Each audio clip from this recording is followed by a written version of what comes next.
The Human Genome Project cost $2.7 billion. 20 years later, it costs less than $1,000 to sequence the genome. Was the cost of the project fundamentally necessary for subsequent progress, or could we have waited for the technology to become cheaper? Protypes and small-scale manufacturing tend to be expensive. Large-scale manufacturing tend to make things progressively cheaper when kinks are worked out and the processes get refined. Isn't this true for pretty much all industry regardless of field?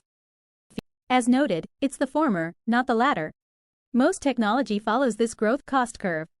The first transistors were about $8 each. An i5 CPU has 1.5 feet-ish billion transistors. You can't get to B without going through a very expensive A.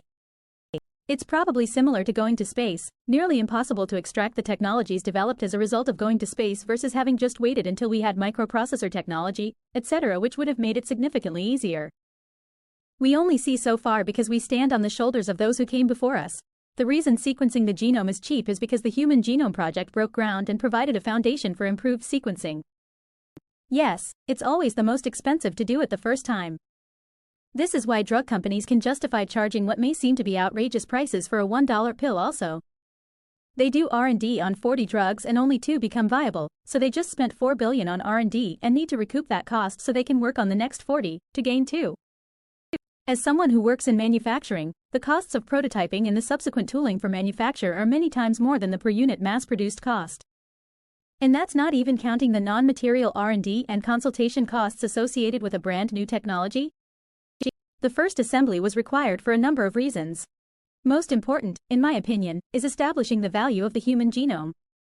At that time, since the genome had not been fully mapped, scientists were unsure what could be discovered by having the full sequence. That first map helped pave the way for subsequent investment in technologies to make it cheaper. How does the technology get cheaper if no one invents, optimizes it? Just really curious to learn how you think technology and science work. Math and science innovations generally work down this path. Discovery to improvements to optimization along that path. Technology gets cheaper. The logic of your question. Do nothing to optimization. $2.7 billion was the upfront cost that allows us $1,000 tests.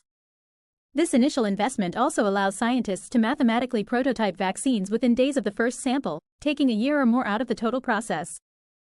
If you wanted to build a shed, the first shed you built would require materials as well as hundreds of dollars in tools. Your first shed will require the biggest investment and the most time. You get better at building sheds as you go, you save extra materials from old jobs, and you use the same tools you already had, making every shed you build subsequently cheaper than the one before it. C. Space shuttle's cost of discovery is huge. Future costs come down because you no longer are paying so much for R&D. Without that initial investment and the shoulders of giants to stand on, the next shuttle creators would be paying the cost of discovery. I find this debate fascinating.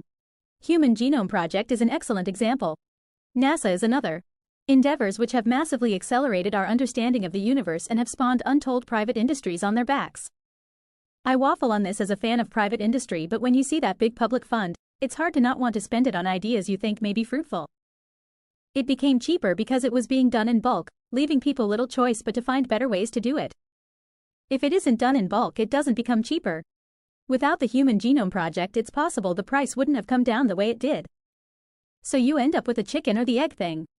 We don't exactly know what will happen in future. Who would have thought that genome sequencing will become so cheap in future at that time? Moreover, it is human curiosity which just cannot be cured. This curiosity doesn't care about money. Well, the reason it was expensive, from what I've learned from school, was because the US wanted to be the first ones to sequence the genome so they wouldn't have to pay to use it if another country figured it out first, so back then the cost wasn't the issue.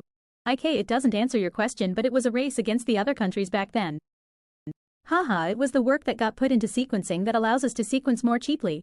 If I start learning an instrument and it takes me 5 years to get really good, it doesn't make sense to say, wow, you could have just waited 5 years to be amazing. If we had waited, we wouldn't have had a sequenced genome.